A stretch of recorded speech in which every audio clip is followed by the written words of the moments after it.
Buenos días. Se nos hizo un poco tarde, pero ya estamos aquí. Bueno, hay una buena noticia. Según el Instituto Mexicano del Seguro Social, según el IMSS, creció el número de trabajadores asegurados en el trimestre enero-marzo.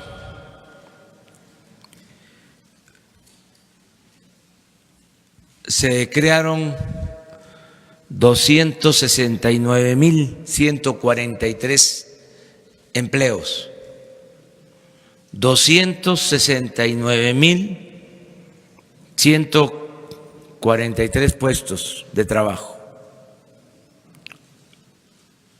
Esta cifra significa un incremento nunca visto desde hace 10 años para un periodo similar. Se les va a entregar toda la información para que se pueda constatar su certeza, pero es una buena noticia. Quiere decir que está creciendo la economía y está en pie la apuesta con los especialistas, con los bancos, con las corredurías, con los financieros que han pronosticado de que vamos a tener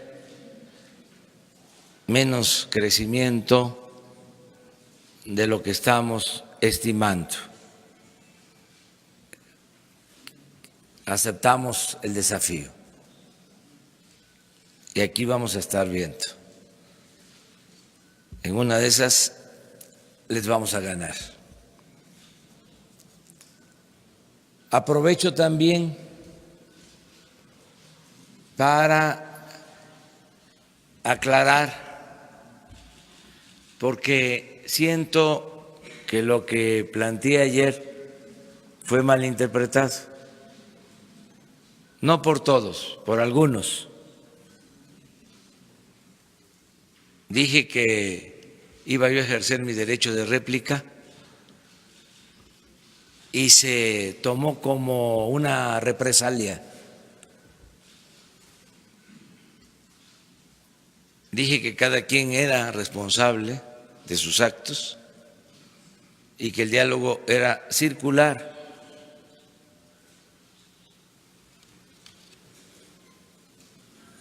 Y quise dejar en claro una regla que se utilizaba en la época liberal, una frase atribuida a Sebastián Lerdo de Tejada, de que la prensa se regula con la prensa. Es decir, que no debe de haber censura por parte del gobierno, que no debe delimitarse la libertad de expresión, pero que somos libres para dialogar, debatir, argumentar y replicar. Que así como los medios tienen que ejercer toda su libertad, no comercializarla,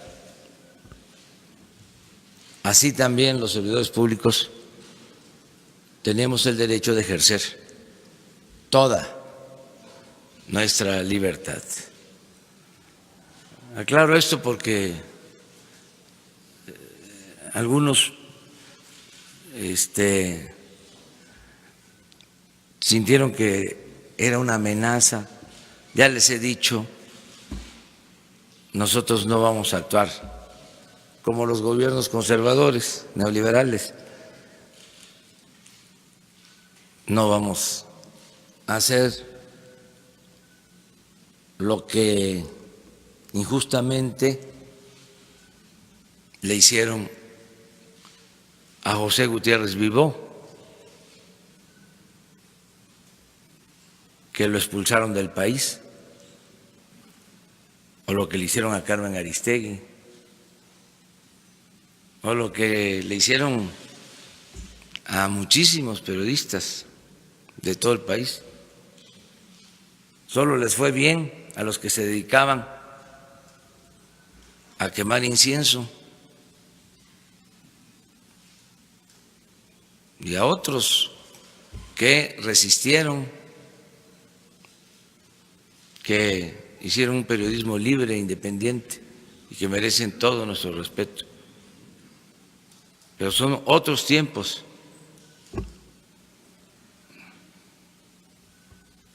Para que no nos confundan, porque quisieran encajonarnos, autoritarios, no son respetuosos de la libertad. Nada de eso. Libertad total, plena, completa, a todos, respeto. Aquí pueden venir a expresarse todos, hasta los que fueron voceros o siguen siendo voceros de Salinas y de todos los que impulsaron la política neoliberal. Son libres. Y no hay ningún problema con nadie.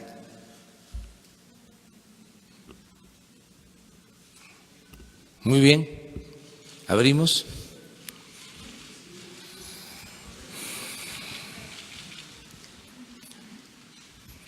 Damos 3 aquí, nos vamos para atrás porque…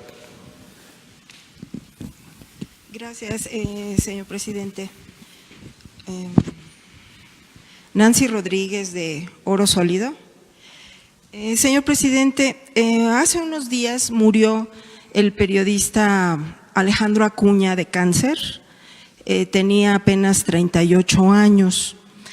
Su última voluntad era venir aquí a la conferencia de usted, y de haber sido posible, él tenía el deseo de hacerle a usted una pregunta, si así hubiera sido el caso. Se lo prometió a su hija, que tenía 9 años y que la dejó. Alejandro trabajaba en el semanario Z, también fue corresponsal de Televisa, y a pesar de su precaria salud vino desde La Paz aquí a Palacio Nacional con esa ilusión. Incluso estuvo desde las 5:30 de la mañana formado aquí afuera en la calle de Moneda. Desafortunadamente el personal de comunicación social no le permitió la entrada. Habló él directamente con Noemí Berau y le suplicó literalmente, incluso hay un video donde él le dice que por favor le permita entrar, que su condición era muy precaria, pero le fue imposible. Incluso yo en lo personal hablé con la señorita Noemí y pues tratar de sensibilizarla y tampoco fue posible. Incluso pues previamente me amenazó de que si insistía tampoco me iba a dejar el acceso a la conferencia, ¿no? Entonces, yo le quería preguntar, señor presidente, si usted estaba enterado de esto, porque yo soy Alejandro Acuña. No estaba enterado y lamento que haya fallecido este compañero periodista y esta situación que se presentó, por lo que corresponde al gobierno que represento, al gobierno de la República,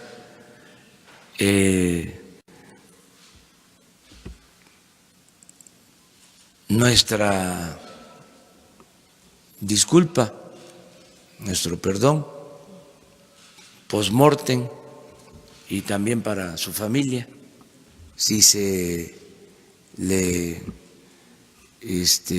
afectó en sus sentimientos y en sus derechos. Gracias, presidente. Sabíamos la familia y algunos de sus amigos cercanos que de haber sido enterado usted de esto le hubiera permitido la entrada. Ante esta situación, presidente, me preocupa muchísimo la falta de sensibilidad y de empatía por parte de su personal aquí cercano dentro de Palacio Nacional hacia esta condición humanitaria. Yo le quisiera preguntar y ver qué posibilidades hay. Ya en otros años se ha visto esta posibilidad de que se establezca un servicio profesional de carrera humanitaria en los servidores públicos, porque su filosofía y su posición pues está causando mucho controversia y pues, por ejemplo, yo nunca había visto a un periodista que quisiera estar con un presidente cerca, obviamente sin intereses económicos o de poder, como en este caso. Entonces hay que permear esa vena con el personal, y si eso es adentro de Palacio Nacional, aquí cerca con usted, pues cómo estaremos y cómo estarán los mexicanos allá afuera, ¿no?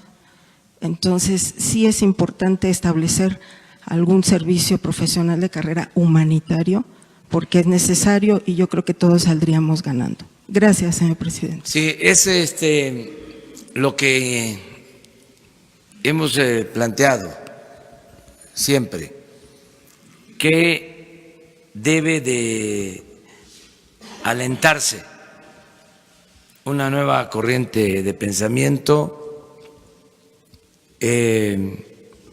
fincada en el respeto, la fraternidad, el amor al prójimo. Esta idea que se resume en la frase que solo siendo buenos podemos ser felices, humanizarnos. El régimen neoliberal, el conservadurismo, carece de esa fraternidad. Les importa solo lo material. Lo decía Hidalgo cuando lo estaban excomulgando.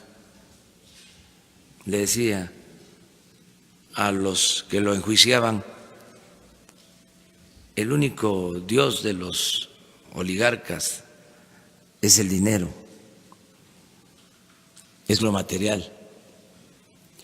Entonces sí tenemos todos que humanizarnos, todos debemos entender que el poder, de manera especial los servidores públicos, solo tiene sentido y se convierte en virtud cuando se pone al servicio de los demás. El poder no es prepotencia, no es fantochería, no es abuso de autoridad. Y esto se da en el gobierno y se da en la sociedad en su conjunto. Hay directivos, trabajadores de empresas privadas, también caracterizados por el maltrato a sus semejantes. Regañan mucho para sentirse importantes.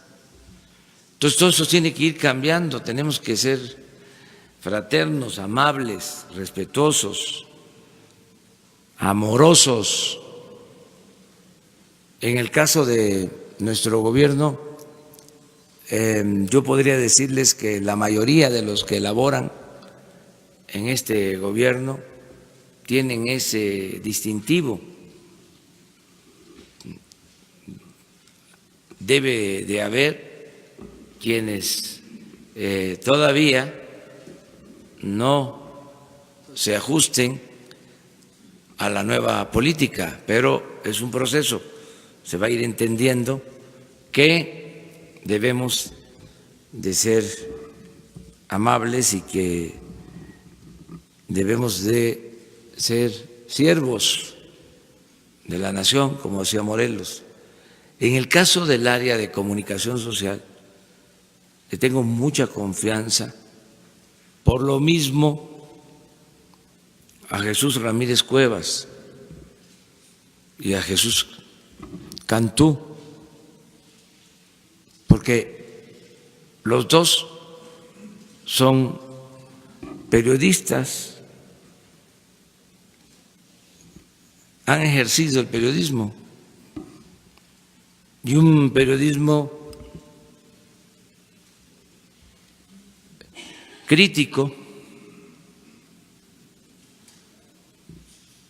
un periodismo objetivo, apegado a la verdad. Ellos son los que tienen a su cargo la comunicación social.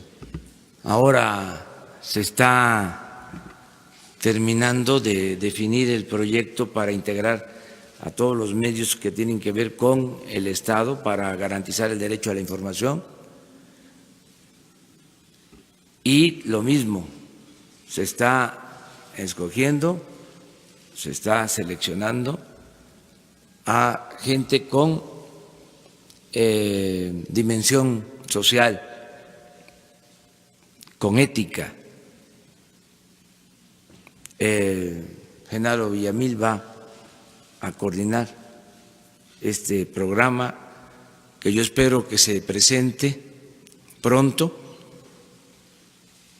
y tenemos que garantizar el derecho a informar y que haya apertura, que no se persiga a nadie, que no se censure a nadie. Esto es distinto, completamente.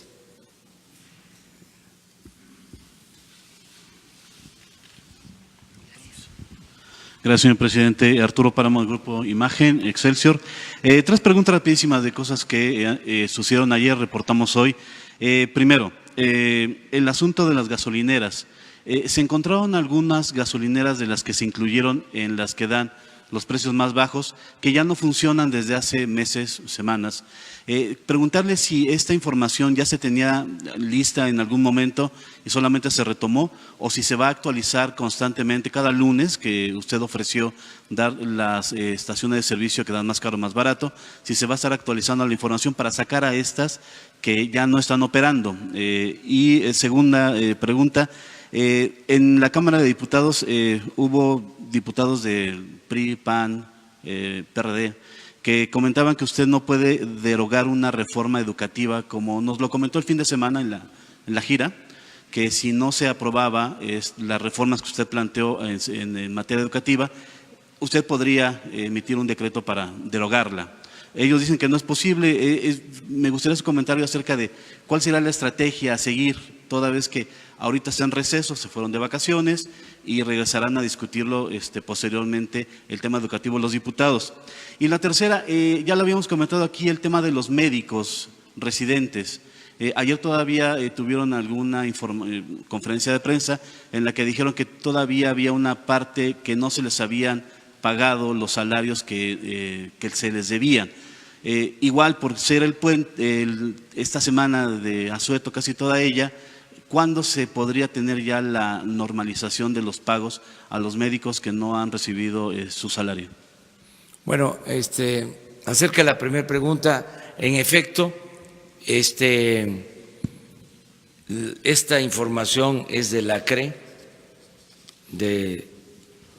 Ellos tienen su mini portal, ¿no?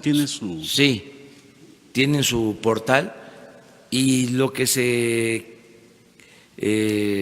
procuró es que la fuente pues fuese una entidad autónoma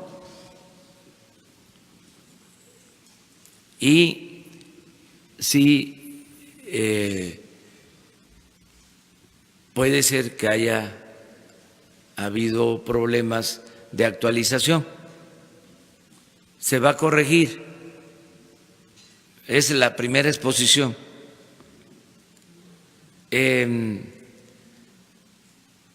Y se va a mejorar. Se va a presentar el informe del quién es quién en los precios de los combustibles todos los lunes. La información de que la Shell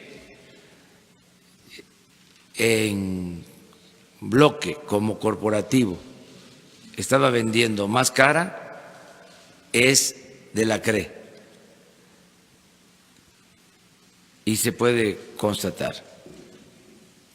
Pero vamos a cuidar de que se ajuste completamente a la realidad. Vamos a cruzar esa información con datos de la Procuraduría del Consumidor para ser más precisos. Por eso también hicimos la aclaración de en el caso de estaciones de servicios de distribución de gasolinas o gasolineras que estaban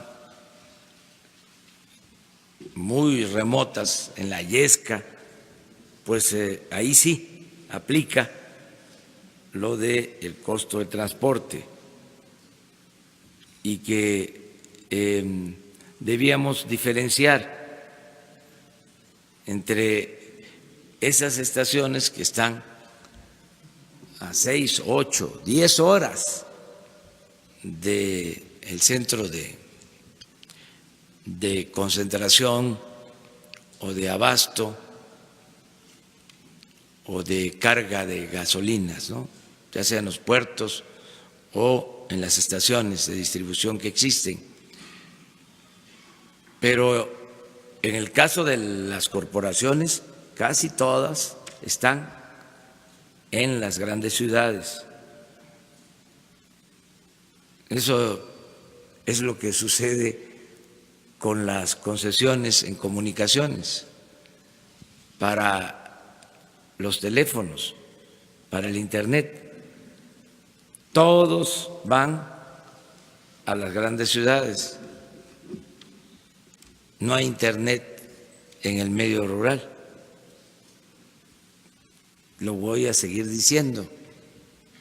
Solo el 25% del territorio nacional tiene comunicación por Internet, porque no les importa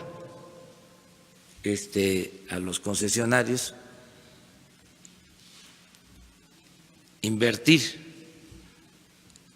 en donde consideran que no hay mercado.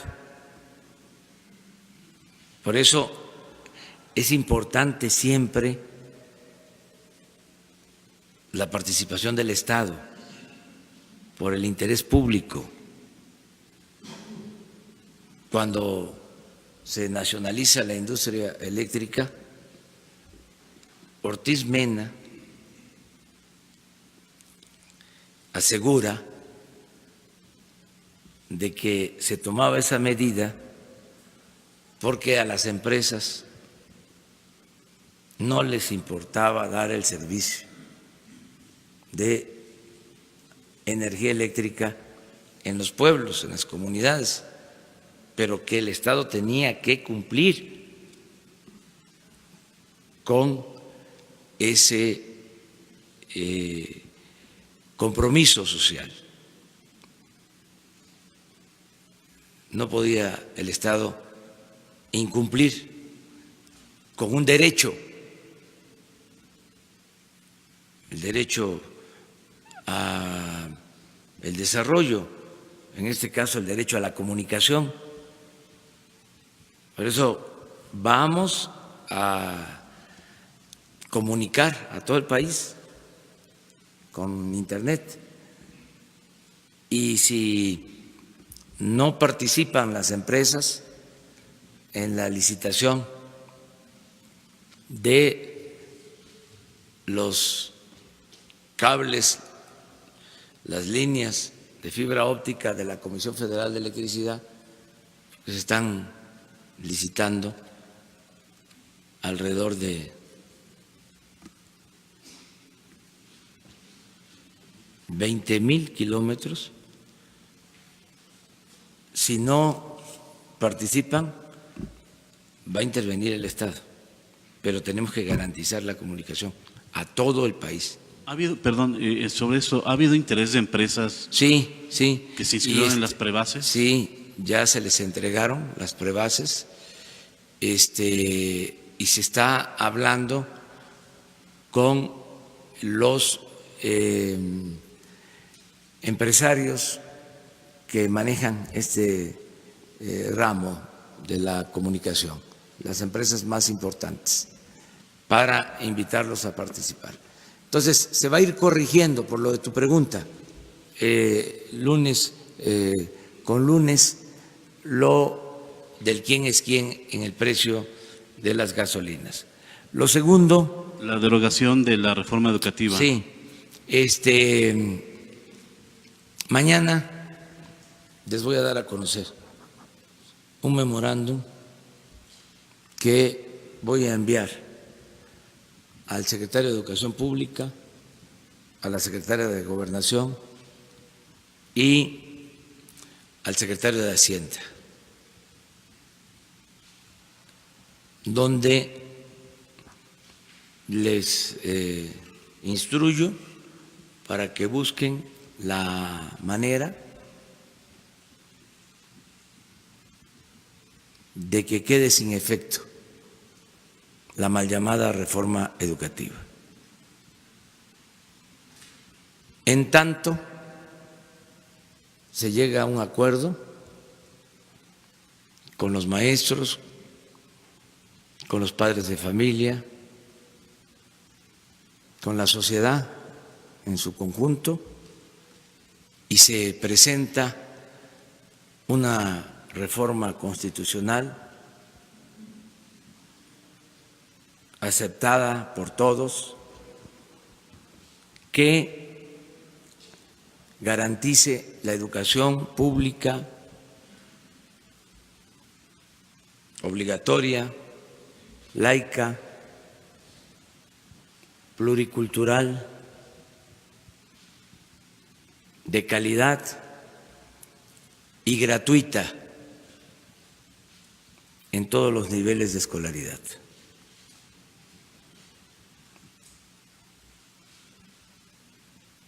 Lo único que nos vamos a reservar es el manejo de las plazas para evitar que haya tráfico en el manejo de las plazas. Eso lo va a decidir, como corresponde, la Secretaría de Educación Pública, y lo mismo la Secretaría de Hacienda va a manejar la nómina para evitar que haya aviadores, para garantizar que se les pague a los maestros y para desterrar la corrupción. Y en ese memorándum estoy instruyendo también a estos servidores públicos para que se agilice el trámite y se continúe liberando a maestros que fueron encarcelados injustamente. Al mismo tiempo, les voy a pedir que de inmediato se reinstale a todos los maestros despedidos que fueron víctimas de las llamadas evaluaciones punitivas, y vamos a disponer de recursos para indemnizar a familiares de maestros y luchadores sociales que perdieron la vida por oponerse a la mal llamada reforma educativa. Pero mañana les voy a leer el documento, el memorando sobre este tema. Tercero, Los médicos, que en esta misma semana se arregle todo. Esa es la instrucción. Me está escuchando el doctor Jorge Alcocer y seguramente me está escuchando Carlos Ursúa, secretario de Hacienda, para que se termine de pagar a los médicos residentes.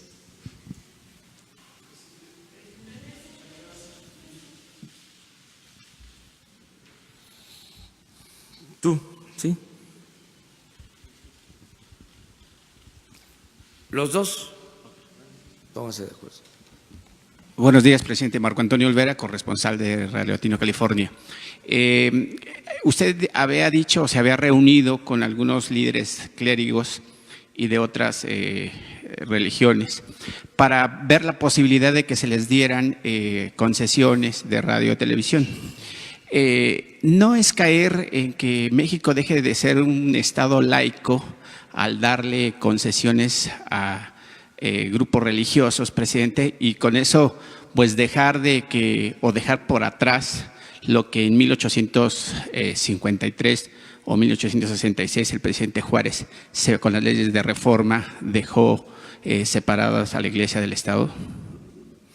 Vamos a buscar la manera de ver si es posible que se puedan destinar espacios y tiempos para las iglesias y para todo lo que tiene que ver con la difusión de mensajes religiosos. El laicismo, de acuerdo a mi interpretación, significa no tener preferencia por una religión. Significa respetar todas las religiones.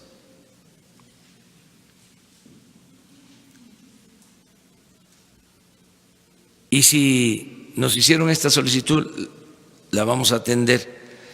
Se está analizando, se está estudiando para no afectar ningún principio histórico, legal. Vamos a ver si esto es posible. Le pedí al subsecretario de Gobernación, Zoé Robledo que me hiciera un análisis y me presentara un dictamen. Todavía está trabajando en eso. Voy a esperar su planteamiento y vamos a resolver. Pero no quiero descartar la posibilidad sin argumentos. Tendría que haber argumentos de peso y sobre todo los legales, pero quiero ver si hay un impedimento tajante para no dar estos espacios. Lo quiero ver y voy aquí a plantear con ustedes. Y una segunda pregunta, presidente, si me lo permite. ¿Cuáles son los avances de su gobierno con China, con el presidente Xi Jinping? Sé que hay unos avances de negociaciones para emprender la nueva ruta de la seda del siglo XXI, que Marco Polo en su momento convirtió a China y a los países de Oriente en una verdadera potencia económica. En días recientes, el presidente Xi Jinping y el primer ministro Giuseppe Conte firmaron un acuerdo para ese proyecto comercial que tiene contemplado incluirse 70 países, ahora van 40, y también si su gobierno finalmente concluirá el proyecto acariciado por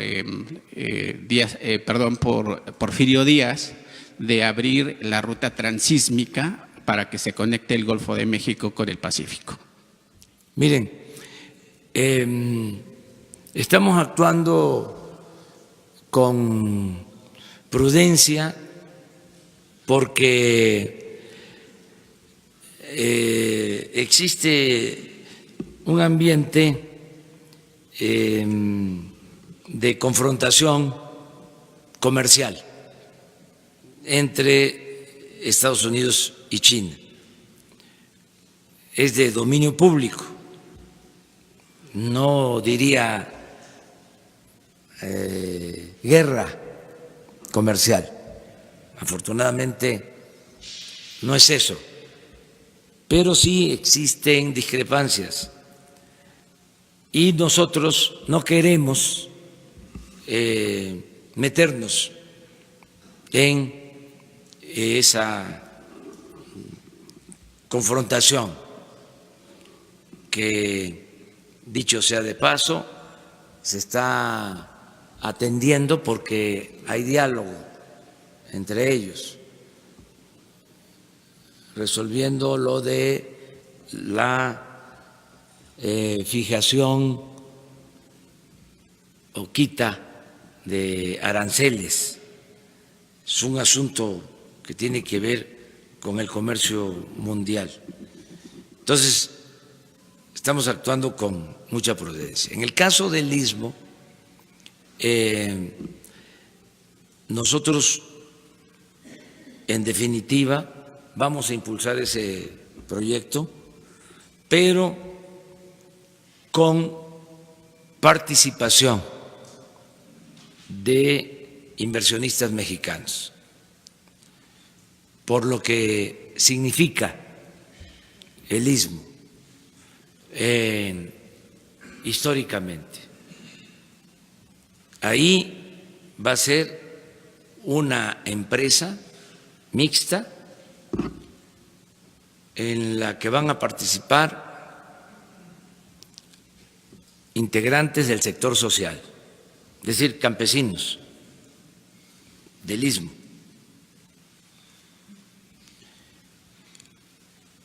Habitantes del Istmo, la gente del Istmo. Va a participar el sector público, el gobierno, y va a participar la iniciativa privada nacional. O sea, el transísmico, el proyecto que incluye rehabilitar los dos puertos, Salina Cruz y Coatzacoalcos, para unir el Pacífico con el Atlántico, la construcción del tren de contenedores, la modernización de las 2 refinerías, la de Minatitlán y la de Salina Cruz, la rehabilitación de una central eólica en el Istmo que tiene la Comisión Federal de Electricidad, la rehabilitación de ductos para el transporte de gas y de crudo en el Istmo, la ampliación de la carretera, todo eso, los incentivos fiscales, el programa de desarrollo social, todo es un programa integral, se va a manejar con el sector público, el sector privado y el sector social del país. Los que conocen la historia de esa franja saben por qué debemos conservar los mexicanos el control, el dominio por entero de toda la región del Istmo de Tehuantepec. Y con eso quedarían prácticamente fuera el proyecto de las zonas económicas del sureste que tenían contemplado. Ese es uno de los proyectos que consideramos estratégicos del sexenio, porque es importantísimo, se acorta distancia de Asia a la costa este de Estados Unidos, es más barato el transporte, va a ser más barato el transporte por el Istmo de Tehuantepec para ciertas mercancías que van con destino a Asia que pasar por Panamá. Por eso es un proyecto estratégico que va a servir para el desarrollo del Istmo y va a ser una cortina para que haya muchos empleos en el Istmo, mucho trabajo en beneficio de la gente. Gracias. Buenos días, señor presidente. Felipe Fierro, de tiempo.com.mx. Recientemente usted envió una reforma al Poder Legislativo sobre la Guardia Nacional, donde propone que estados y municipios paguen servicios de la Guardia Nacional. Hay un problema serio porque los estados y los municipios tienen conflictos económicos, financieros, por ineficiencia, por problemas de distribución fiscal.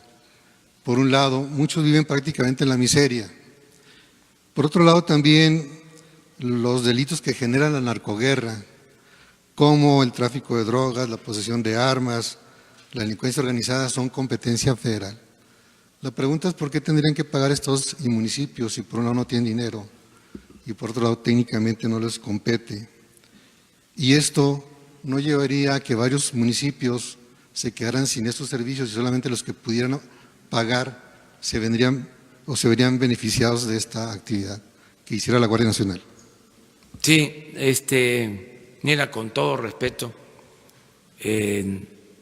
no es cierto lo que estás diciendo. ¿En qué punto no es cierto? En que se vaya a cobrar.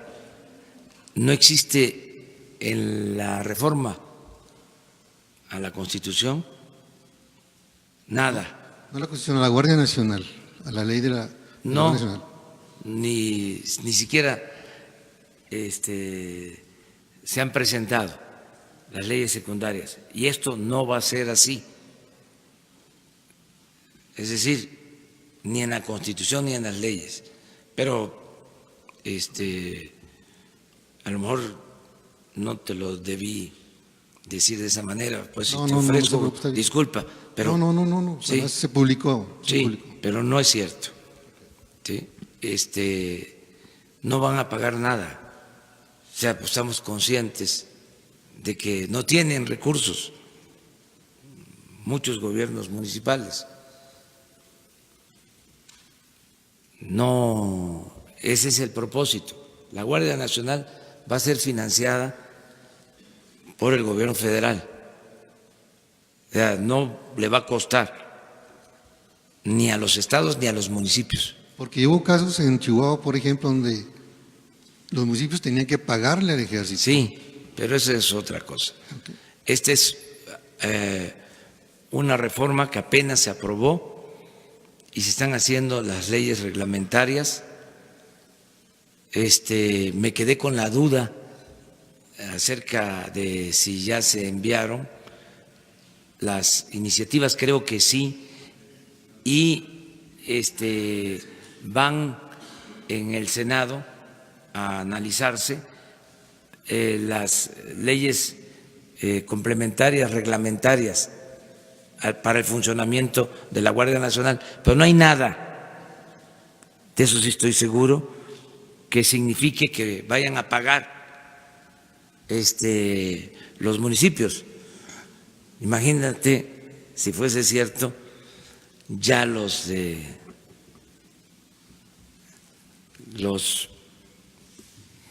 partidos conservadores ya hubiesen hecho toda una protesta, Es que ya los han vacunado, ¿eh? un motín emocional. No hay nada de eso, no hay nada de eso. Y estoy consciente de que muchos municipios no tienen recursos para pagarle bien a sus policías, que eso hay que atenderlo, ¿sí? Pero también, con todo respeto, hay gobiernos municipales que gastan mucho en cosas no necesarias, hay gastos superfluos, hay, por ejemplo, gobiernos municipales, con todo respeto, en donde los regidores ganan como el presidente de la República. Ya hasta aparecen algunos columnistas que ganan hasta 5 veces más que lo que gana el presidente de la República. Esto suavemente, no se vayan a enojar. Además es su derecho y para eso trabajan. Acabo de estar en Campeche y una señora, esposa de un policía, uno de sus reclamos fue los sueldos. Mi esposo gana 7,000 pesos y no tenemos seguridad social. O sea, estoy consciente de lo que me estás planteando y no va a significar ningún gasto para gobiernos municipales, gobiernos estatales, aunque todos tenemos que actuar con austeridad republicana, los gobiernos estatales, los gobiernos municipales. No puede haber gobierno rico con pueblo pobre.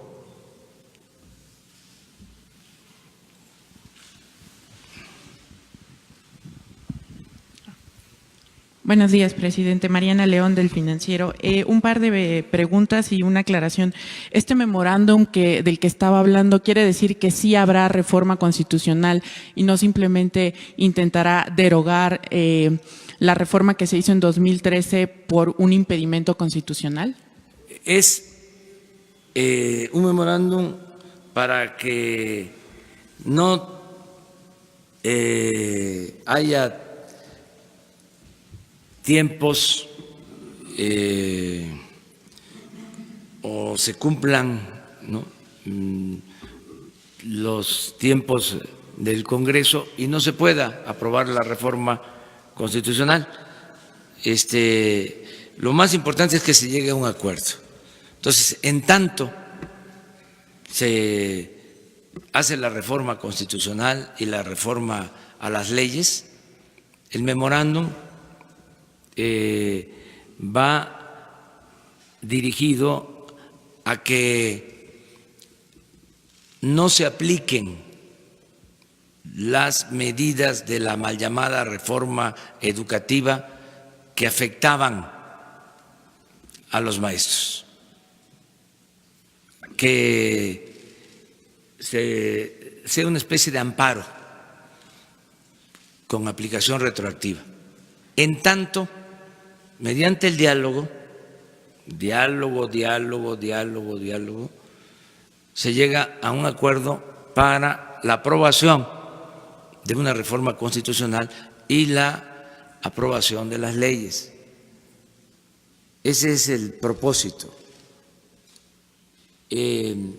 Dejando solo el manejo de las plazas para que no se esté pensando, como los conservadores sostienen, que la lucha de los maestros es por el manejo de las plazas, la comercialización de las plazas, la venta de las plazas. Entonces, eso queda a cargo de la SEP y la nómina, porque ya también es tiempo de que se le pague a los maestros, que se tenga una nómina confiable, que no haya lo que se conoce coloquialmente como aviadores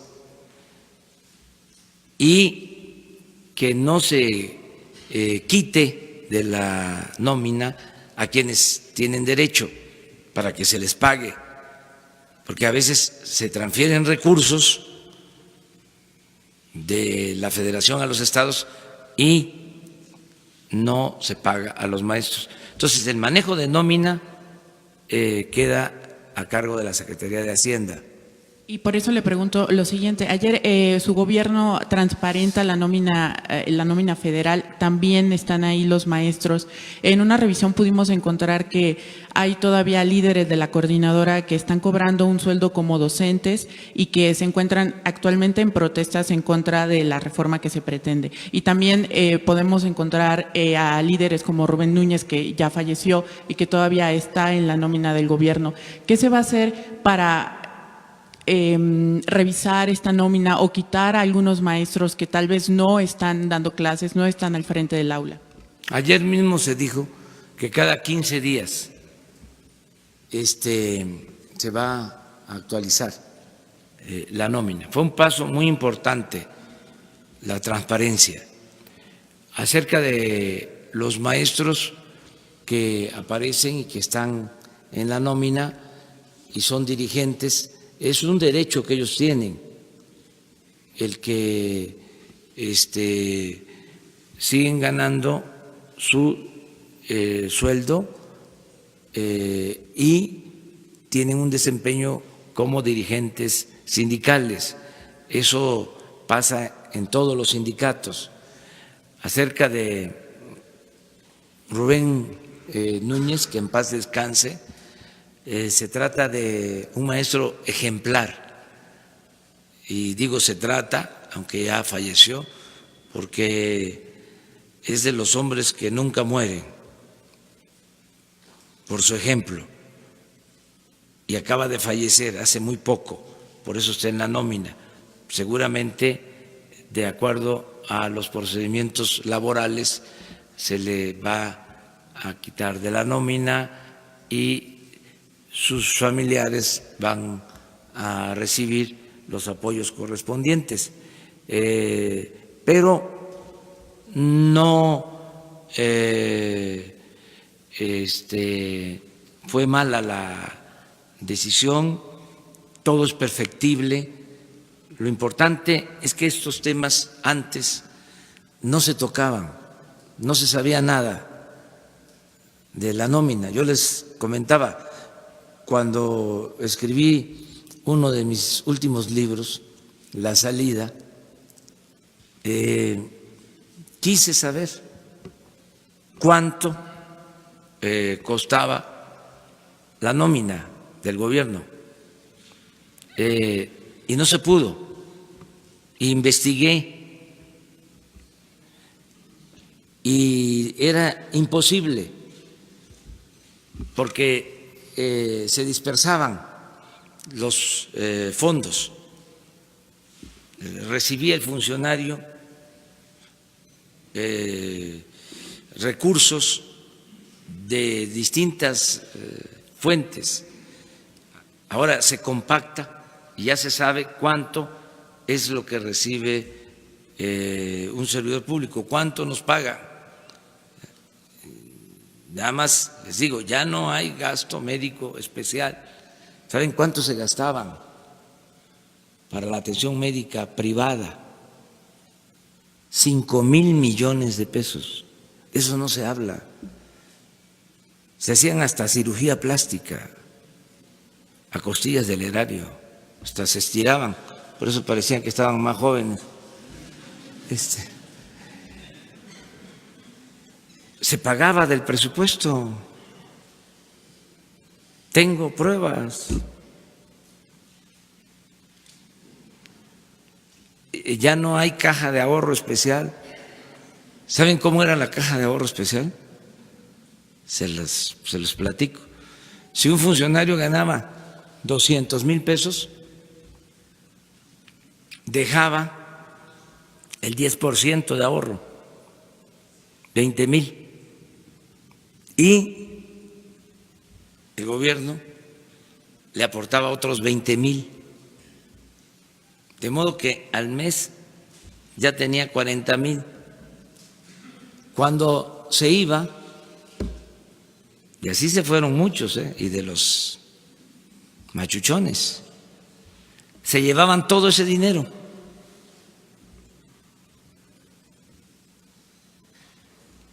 ¿Saben cuánto costaba mantener esa caja de ahorro?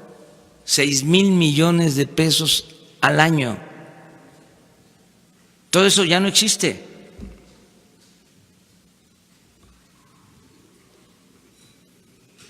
Ahora, en el próximo informe, para junio, voy a puntualizar todo eso, de cómo se eliminaron privilegios.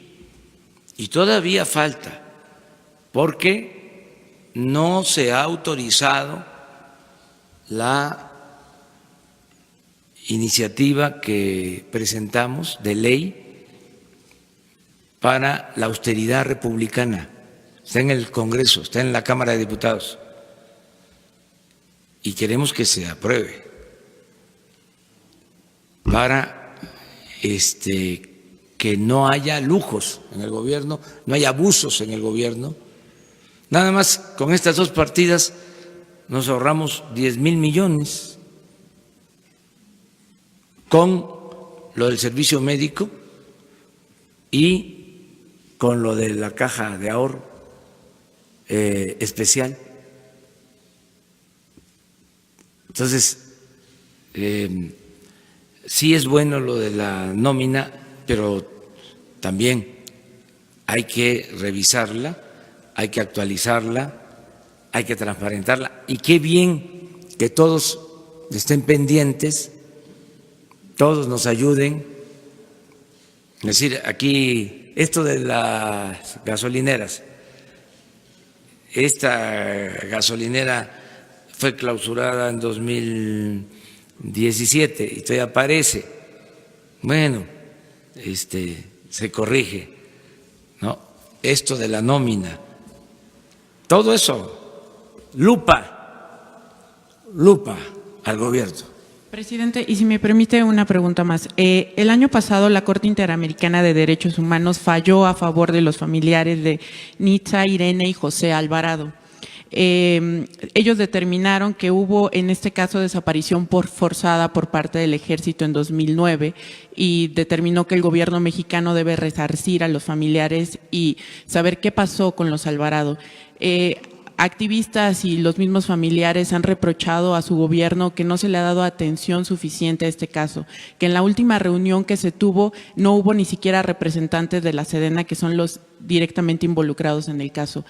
¿Qué revisión se hará y hay disposición política de su gobierno por aclarar este caso de los Alvarado? Toda la disposición. Miren, en los gobiernos anteriores, además de que se permitía la represión, las atrocidades, se pensaba que si se juzgaba, si se castigaba a un miembro del ejército, se afectaba a la institución. Nosotros sostenemos lo opuesto. Nosotros sostenemos que si un miembro del ejército o de la Armada comete un delito, debe de castigarse, sea quien sea. Me gustó mucho la acción del ejército y de las autoridades de Chiapas, porque unos militares le quitaron la vida a una mujer militar en Chicoacén y ya están los militares en la cárcel. No se tolera, ni importa el grado. Cero tolerancia. Entonces, en este caso, como en todo lo que nos ordenen, todas las recomendaciones de derechos humanos van a ser atendidas. Seguramente Alejandro Encinas ya tiene información sobre este asunto y a partir de que lo estás planteando, también vamos a ver qué curso lleva la investigación y qué se ha hecho.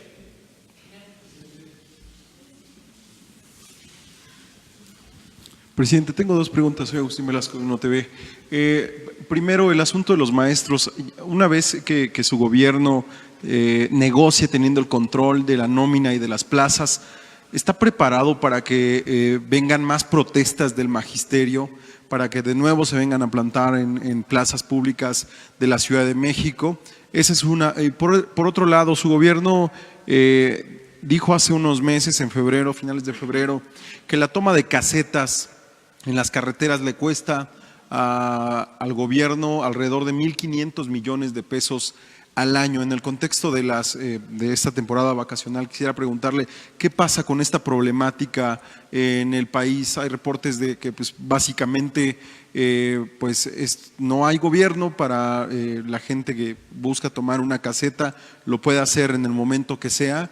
Y pues bueno, el gobierno no hace nada. Esas son las dos preguntas. Gracias. Sí, acerca de lo primero, los maestros y todos los trabajadores y todos los ciudadanos tienen derecho a manifestarse. Es un derecho constitucional. Lo que estamos buscando es convencer, persuadir de que es importante el diálogo, llegar a acuerdos, y aquí estoy aplicando la máxima, entre otras, del presidente Juárez: de nada por la fuerza, todo por la razón y el derecho. Ya no hay cabida, la verdad, lo digo con conocimiento de causa, para rebeldes sin causa, No hay cabida para eso. No hay cabida para la intransigencia, para el extremismo. Lo que dije ayer, si un periodista se excede,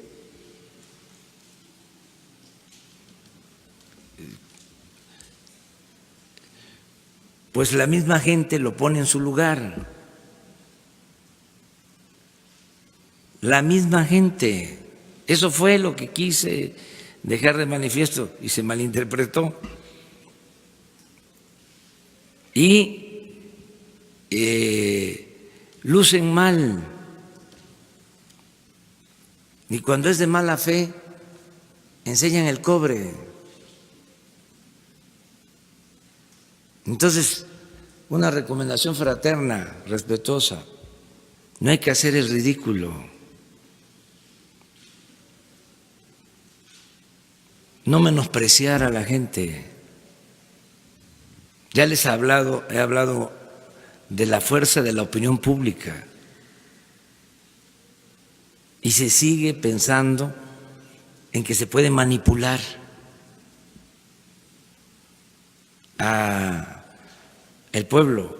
No. Les hablé ayer de lo que decía Lucas Alamán. No se preocupe. Cuando le escribía a Santana, nosotros controlamos la opinión pública porque tenemos en nuestras manos a los periódicos de la capital y de las principales ciudades del país. Ya no es así. Ya no es así. Se lee una nota, se escucha un mensaje de radio, se ve una noticia en televisión y la gente se da cuenta. Entonces, es el mismo caso de los líderes que quieren manipular. Si no tienen razón, pues no van a tener prestigio, no van a tener de su lado la opinión pública, que es una fuerza muy poderosa.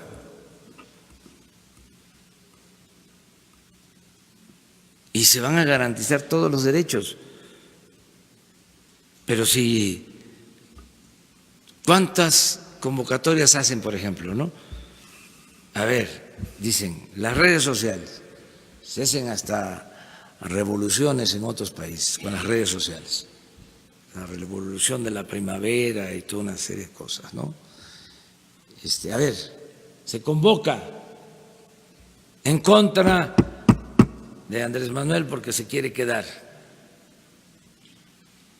quiere reelegirse. No llega la gente, porque no es cierto.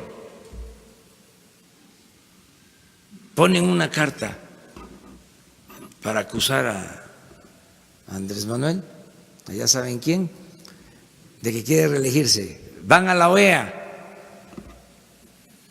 La gente ni se entera, ni le importa. No, tenemos un pueblo extraordinario. Es mucha pieza el pueblo de México. Mucha pieza. Entonces, eso por lo que dices acerca de los maestros. Lo otro es lo de las casetas. Se está buscando la manera de que haya acuerdos.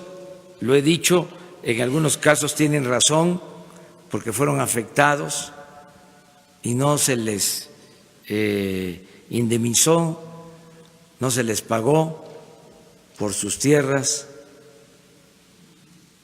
En otros casos, pues sí, es la forma de sacar recursos, eso no está bien y ya se está atendiendo, pero ya no es la ley del garrote, estamos convenciendo, persuadiendo. No hay en México un gobierno autoritario. La única dictadura que existe es la dictadura de la verdad.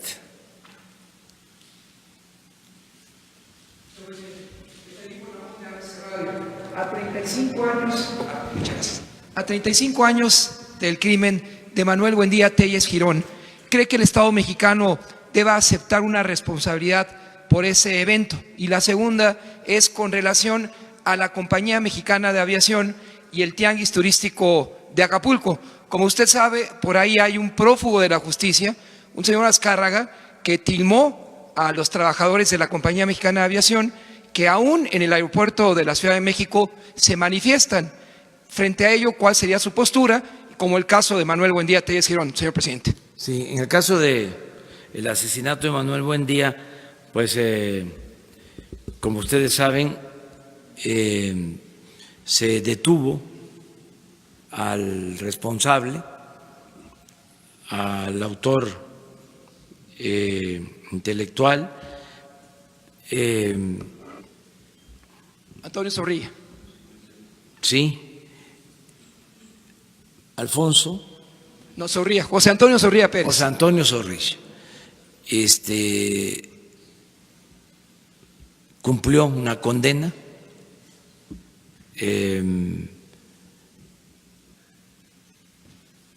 Me consta porque estuvo gestionando cuando yo fui jefe de gobierno que se le liberara porque ya había cumplido un número determinado de años en la cárcel y había tenido un buen comportamiento y exigía que se le liberara. Me acuerdo que su petición, como otras, la consulté con un periodista que defendió a Manuel Buendía, un gran periodista también, extraordinario periodista, que lo recuerdo, Miguel Ángel Granados Chapa, y su recomendación fue que no era posible lo de la liberación en ese entonces de Zorrilla. No sé qué sucedió después, no sé si ya lo liberaron, no sé si vive, fue en ese año que tú dices. 89. 89. Y 35 años después de su muerte, el 30 de mayo. Hace 35 años próximo 30 de mayo. Años, sí, hay que recordarlo, a Manuel Buendía, un gran periodista, columnista, de los periodistas más inteligentes y valientes en una época muy difícil para el ejercicio del periodismo. Eso es lo que puedo comentar. Habría que ver el caso, cómo está, de aquí que Jesús nos ayude a investigar sobre este asunto, ¿no? Eso es lo que... Y el segundo es Mexicana de Aviación y el prófugo Gastón Azcárraga. Sí. En el caso de Mexicana, nosotros estamos esperando que se desahoguen los juicios que están en el Poder Judicial, garantizando a los trabajadores de Mexicana que no va a haber consigna para perjudicarlos, que vamos a ser respetuosos y vamos a pedir al Poder Judicial que actúe de conformidad con la ley, porque fue de las injusticias que se cometieron en los pasados gobiernos conservadores. Un candidato que recibió apoyo, un candidato presidencial que recibió apoyo de este señor, Azcárraga. ya cuando ganó, le entregó Mexicana de Aviación.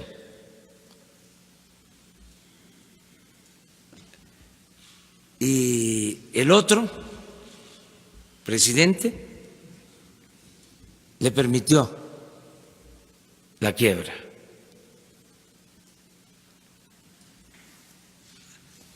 Voló una empresa que era pública, mexicana. Voló Mexicana. En el fraude del 2006, como pago también, el que se impuso de presidente le entregó la otra línea aérea a quienes le ayudaron en el fraude electoral. Y volaron las dos empresas. Ni debería yo de recordarlo, pero como a veces hay una especie de amnesia,